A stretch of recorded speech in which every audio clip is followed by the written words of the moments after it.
Okay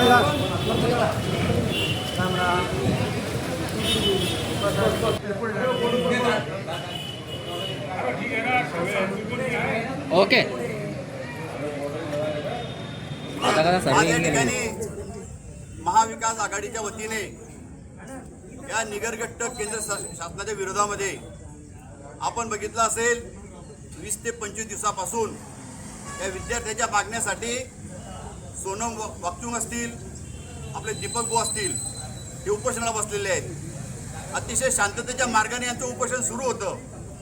यांची एकच रास्त मागणी होती, ज्या विद्यार्थ्यांचं भवितव्य या ठिकाणी यांनी या शासनाने वेठीस लावलं, ज्या शिक्षण मंत्र्यांनी वेठीस लावलं. नीटचे पेपर आपण बघितले असेल, नीटचे पेपर या ठिकाणी लीक झाले आणि या देशातील विद्यार्थ्यांवरती खूप मोठा प्रमाणात अन्याय झाला. याचा परिणाम म्हणून जवळजवळ या देशामध्ये 20 ते 25 विद्यार्थ्यांनी आत्महत्या केली. याची जबाबदारी स्वीकारून या शासनाने कुठेतरी याची जबाबदारी स्वीकारली पाहिजे. म्हणून या शिक्षण मंत्र्यांना राजीनामा दिला पाहिजे. एक रास्त मागणी म्हणून या ठिकाणी उपोषण सुरू होतं. परंतु या शासनाला यांचा राजीनामा घ्यायचा नव्हता, म्हणून हे आंदोलन यांनी जाणीवपूर्वक या ठिकाणी दडपण्याचा प्रकार केला. सोनम वांगचुक यांना आंदोलनस्थळी उचलून यांनी हॉस्पिटलमध्ये जमा केलं.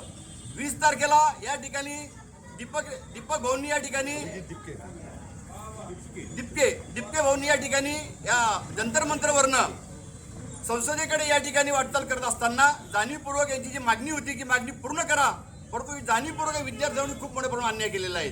विद्यार्थ्यांवर ते इतक्या बेरहीमप्रमाणे या ठिकाणी लाठीचार्ज केलेला आहे की जो अक्षरशः म्हणजे मनुष्य या कधीच करू शकत नाही. अतिशय रावणासारखा प्रकार यांनी केलेला आहे. म्हणून या शासनाला या ठिकाणी दीपक कुचके आणि सोनम वांगचुक यांची मागणी या ठिकाणी पूर्ण व्हावी. या ठिकाणी देशभरामधून प्रत्येक संघटना, प्रत्येक राजकीय पक्ष या ठिकाणी रस्त्यावर उतरलेला आहे. मुंबई असेल, यानंतर संपूर्ण देशामध्ये या ठिकाणी विद्यार्थी रस्त्यावर उतरलेला आहे. विद्यार्थ्यांवर खूप मोठा अन्याय झालेला आहे.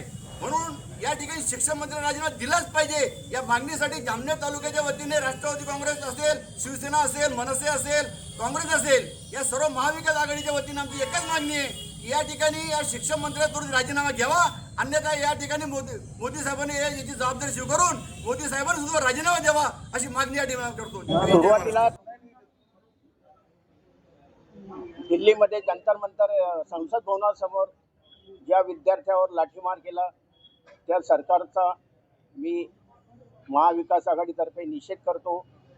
आणि सत्ते की कुर्सी अब पेटी बांध लो, कुर्सी की पेटी बांध लो, मौसम बदल रहा है, सत्ता पलट रही है, हे सरकारने लक्षात ठेव. आज भारतातलं वातावरण अलग झालेलं आहे. सर्व मला बाळासाहेबांची एक आठवण आठवते.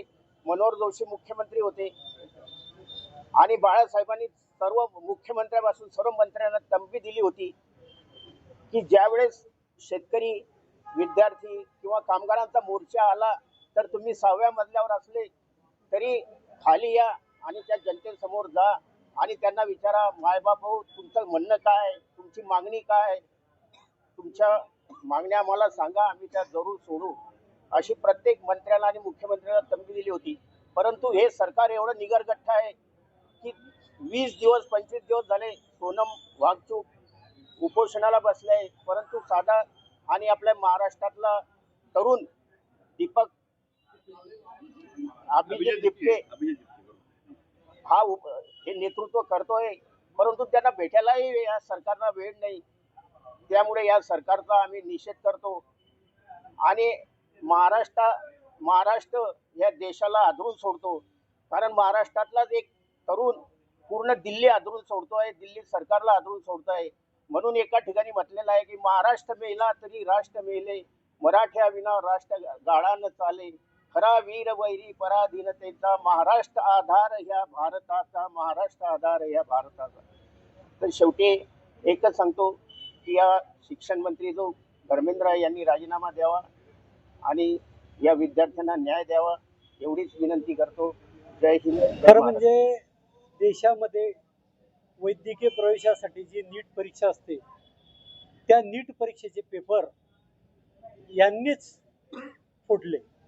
तुम्ही बघा, लातूरचे वगैरे जी मंडळी आहे ती कोणाची आहे? ती भाजपाशी निगडीत आहे. त्यांनी पेपर फोडले. मग विद्यार्थ्यांनी, बऱ्याचशा विद्यार्थ्यांनी आत्महत्या केल्या आणि त्यांच्या भावना या प्रकट करण्या तीव्र भावना प्रकट करण्या सुरू केल्या.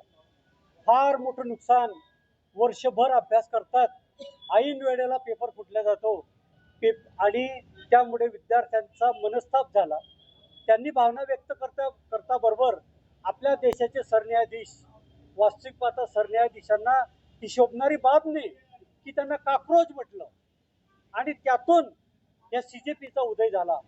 अभिजित तिपके यांनी लंडनवरून काही त्याच्यात कॉमेंट्स केले आणि म्हणता म्हणता कितीतरी करोडो फॉलोअर्स त्यांचे तयार झाले.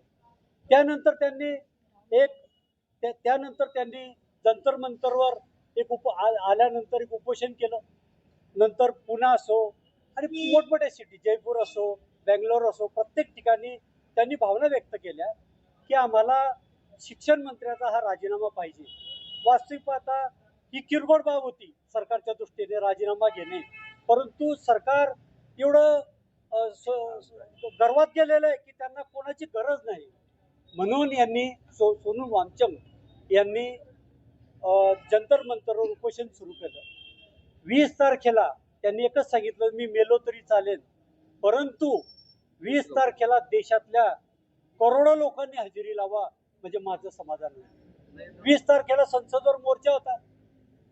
मोर्चा असताना आदल्या दिवशी गृहमंत्री अमित शहानी आदेश दिले, कारण त्याच्याशिवाय पोलीस करूच शकत नाही. सर्व करविता कोणी असेल तर अमित शहा आहे. त्यांनी आदेश दिले, पोलीस पांढरे कपडे, मोठमोठे पांढरे कपडे घेऊन त्यांना सोनूसिंग वामचंग यांना सकाळी सकाळी स्थानबद्ध करून गाडीत टाकून हॉस्पिटलला घेऊन गेले. वास्तविक आता त्यांच्या पत्नी या म्हणत होत्या, वास्तविक आता कुटुंबाला न्याय असतो, कुठे त्याचं मेडिकल हे करायला पाहिजे किंवा काय करायला पाहिजे, सर्वात महत्वाचं कुटुंब असतं, नंतर हे बाकीच्या गोष्टी आहेत. त्यांचंही ऐकलं गेलं नाही. त्यांनी कुठलीही गोष्ट ऐकायला तयार नाही. संपूर्ण विरोधी पक्ष, त्यात काँग्रेस असो, राष्ट्रवादी असो, समाजवादी पार्टी असो, का ममता बॅनर्जीचे असो, हे संपूर्ण एक झाले. त्यांनी मागणी करूनही चर्चेला तयार नाही. राहुलजी आणि या संपूर्ण विरोधी पक्ष, अखिलेश यादवही बरोबर होते, सुप्रियाताई बरोबर होत्या, त्यांनी सर्वांनी रस्त्यावर पंतप्रधानांच्या निवासासमोर ठिय्या आंदोलन लोकशाही पद्धतीने केलं. भारताच्या इतिहासामध्ये विरोधी पक्ष नेत्याला अशा प्रकारे उचलून घेऊन जाणं स्थानबद्ध केलं, ही पहिली घटना आहे. यांना सत्तेचा माळ झालाय. म्हणून या विद्यार्थ्यांवर जो नुकसान झालं, त्याच्यानंतर एक मुद्दा अजून महत्वाचा आहे की आताही जे नीटचे रिझल्ट लागले, त्यांच्या पेपरला 552 मार्क, ज्यांनी पेपर देतात पाहायला भेटतो आपल्याला 552 आणि मार्कशीटवर येतं 95-96. अरे ही थट्टा लावली आहे. यांना साधं परीक्षा घेता येत नाही. महाराष्ट्रामध्ये TETचा पेपर त्यांनीच फोडला, अजून त्याचं काही नाही. म्हणून हे रितसर मागणी असताना सुद्धा हे ऐकत नाही.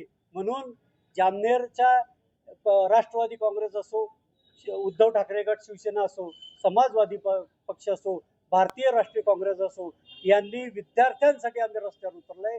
त्यांना न्याय मिळालाच पाहिजे. दिल्ली पोलिसने कशा प्रकारे विद्यार्थ्यांवर अत्याचार केला, महिलांवर अत्याचार केला, त्याच्यामधली एक मुलगी आज मृत्युमुखी पडते, हेही आपण बघत आहोत.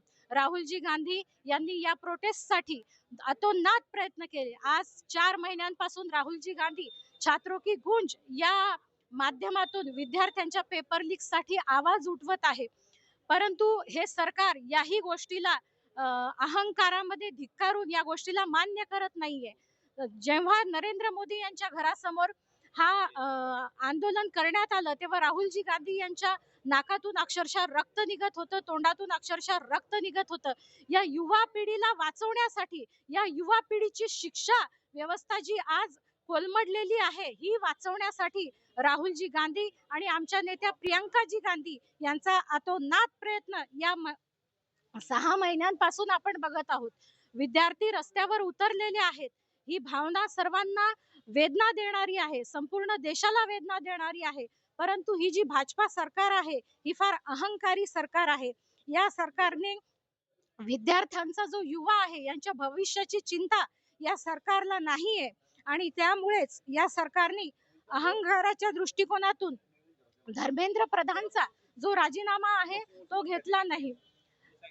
धर्मेंद्र प्रधानचा तर राजीनामा व्हावाच, परंतु जे विद्यार्थ्यांवर अत्याचार झालेला आहे, ज्या विद्यार्थ्यांनी 21 विद्यार्थ्यांनी आत्महत्या केलेल्या आहेत, त्यांना 1-1 कोटी रुपये देण्यात यावे। आज या विद्यार्थ्यांना जेलमध्ये डांबून ठेवतात। पोलीस प्रशासन दिल्लीचं त्यांना म्हणतं, बेटा चुपचाप बैठ जाओ, तुम्हारे वजह से हम सर्विस नहीं कर सकते, अगर तुम इधर उधर किए तो तुम्हारे हम पाकिट में थोड़ा थोड़ा ग्रॅम जो है ये ड्रग्स रख देंगे। अशा प्रकारे त्यांचं मानसिकरित्या त्याचं छळन केलं जात आहे। भाजप हटाओ, शिक्षा बचाओ हेच आता नारा या देशाला लागू पडतो।